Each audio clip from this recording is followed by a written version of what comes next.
What's going on, guys? Dastard here. As I stated before on my Twitter, I was going to release a video log. Hello, Luna. How are you today? Come here. No, come here. Come here now. Let's go. Oh. Hey, it's my doggy. Hello. Okay. Anyway, so as I stated on my Twitter before, I was going to do a video log and stating what AnG's been looking for in a fourth, and AR, of course. And what are you doing? Get lost. And you know, it's been really difficult for us because we've never really found an AR that it has the same goals as us, and you know, it's just not worked out in the past, and it's really unfortunate, and it's really tough to find another player that meshes with the rest of your team. And before I get all into that, I do want to announce, if you guys have not seen our Twitter already, we have officially picked up Robbie. Robbie was originally on Team Evident, and Robbie's a damn good player, and that's exactly why we picked him up. You know, a lot of these teams, they tend to play with a player one day and say you're on the team. The next day they don't do too well, bang, drops, it doesn't really work out. You know, me and Crazy sat down and talked, and we honestly said, you know, we gotta really get this going. And if we're gonna have players on a team, we gotta at least play with them for a couple of days to really be comfortable. That's what we did with Robbie, and every single day he impressed the hell out of us. He's just one of those players that he brings a lot of energy. He feels like he brings a lot of energy to the team. He's great vocal, and he's got great gun skill, and map knowledge. He's just one of those smart players. We played with him for I think 3 days, something around there, and you know, he was really impressive. We feel like we can trust him as a player. If he needs to make a play, we can count on it. We can count on him making these plays, and it's shown every time. And we're confident that Robbie was the right pickup for us. So the team is officially Crazy Guy, Robbie, and myself. We're looking for an AR player. Now, this is where it gets complicated as hell. You know, all of our ARs in the past just have not really worked. In my opinion, not based off their opinion. We've never really teamed with someone with an AR that I've really trusted before, like that I can trust to make a lot of plays. Maybe temporarily, but not like long term. I've never really had the same trust. Like even though Robbie's at SMG, I feel like I can trust that guy. Like, I can trust that guy making these plays, and that's important in a team. If you can't trust your players, what are you doing? Why are you doing it? Is basically what I'm gonna say.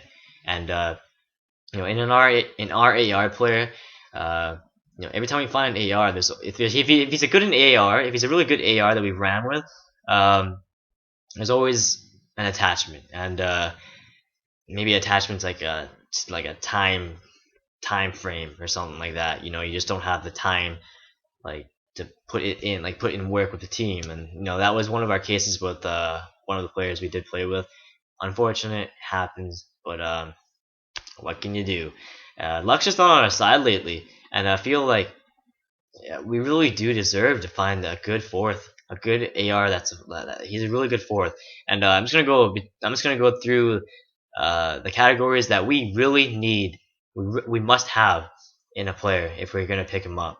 And hold on, it's gonna be a great ride. So I'm just gonna start off. You know, he has to be an AR player. We've discussed, and we really think a strong passive kind of support AR would be best for us. We feel like we have slaying power on the team. We just feel like we need a support AR.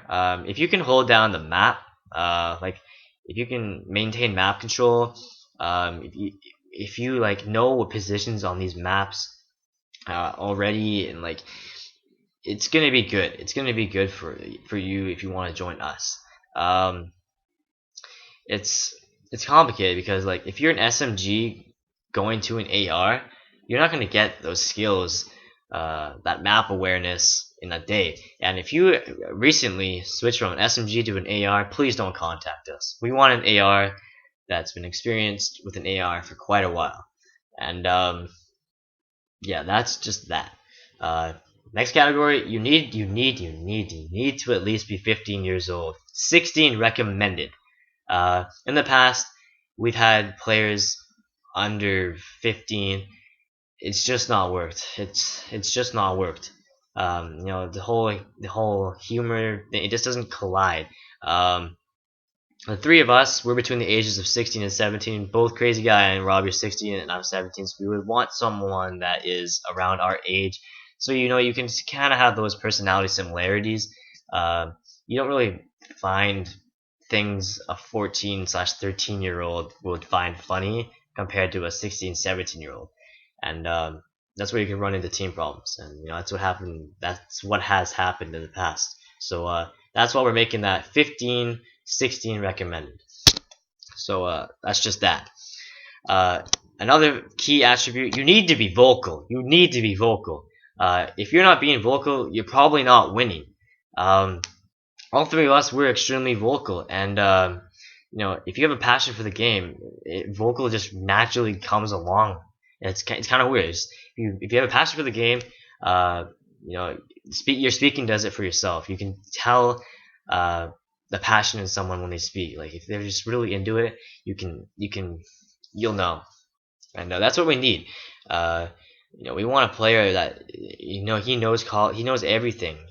He's a really talkative guy. He knows when to talk, when not to, and all those great things. And that kind of brings me to my next topic: have a passion for the game. This is kind of huge. You tend to do a lot better if you enjoy things. So, like, say you're not gonna do good in like the sport you hate the most compared to the sport you love the most. So, say you love like hockey. Sorry, I'm Canadian. Say you love hockey.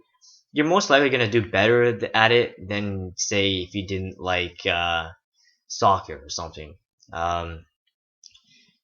That's actually the case for me, actually. Anyway, so if you can see how that resembles the COD. If you enjoy playing Call of Duty, if you enjoy playing, you'll probably do a lot better. Rather than like hating it, you'll probably do a lot better. Is my main point. And now this category is probably the most biased and most difficult to explain. Actually have good gun skill and map knowledge. Now, let's be honest. No player is gonna literally say they suck at the game. They are a bad player. Everyone's gonna say they are a good player, and that kind of balances off. Like when you do good some days, you do bad other days, and it's a hard judgment call. You don't know who's good and who's not. So what we're gonna discuss is what's best for us. What we are looking for in a player that resembles to us: good gun skill and map knowledge. So it's basically, please self-evaluate yourself. You'll know if you're good. You will know if you're good and if you're not. Please don't waste our time with that. I hope good players would understand that. Which brings me to the next category: show some professionalism. And I know this is a lot to ask. I'm gonna say this now.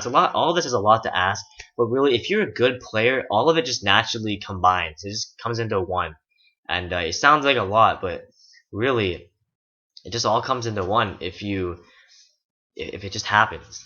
And just show some professionalism. We believe we have the talent and the attitude to achieve professional status. We feel like we can hang with the pros, and with a fourth that has the same mindset and goals as us, we can all work towards it. And I think it would be a really good thing, and we would want a fourth to be the same with us. So just show some professionalism, please. I know it's kind of lacking in this community right now. There's only a few players that actually tend to show professionalism, like Nate Shaw, all those people. But just please try to show some professionalism. We want to be known as a team that shows professionalism. Now this category is probably one of the hardest. Have a lot of time on your hands, and this is where we run into problems. We want to scrim 4 to 6 hours per weekday, not like per work day or anything or per week work week. We want per work day we want at least 4 to 6 hours. That can vary on time zones. So like just if it's between 4 to 6 hours per weekday, that's really good for us. And on the weekends, um, be prepared to grind all day. Be prepared. I'm not saying it will happen, but like if it's necessary, we'll be doing it. Um, and that's just that. If you want to get better, you gotta grind. You gotta grind. You just have to keep on going. And that's a key. You need to have time on your hands if you want to be on the team that we want, fourth one. And that basically wraps it up. This all sounds like a lot again, guys, but if you're really a good player, all of this combines, and generally we can all tell if you're a good player or not within a day or two. Sometimes you have an off day and whatnot, but in general, if we can just find someone that shares the same common goals as us, and like we work long term, and now that's a big one right there. Working long term. I know that doesn't always work. Like you get on a team, you don't do well, you want to leave. It's understandable. It's that's why there's so many roster changes in Call of Duty today. But I'm just saying, like if you want, like the whole thing of roster changes, you gotta make new strategies. You gotta tell people new strategies, and it gets it's not good. It's a little time consuming, and that's that. But anyway, guys, that's basically the end of the video. If you guys liked it, rate, comment, subscribe. I know I was a lot of talking, and I know a lot of you, if you stuck by listening to this, I truly do appreciate it. I really do. It's a lot to cover, but if you're a really good player and you think that you have what it takes, please do contact us, because we would want a fourth that's an AR that can do some damage. But anyway, that's the end of the video. If you guys liked, you know what to do. I'm gonna catch you guys later, alligator. Okay, see you later.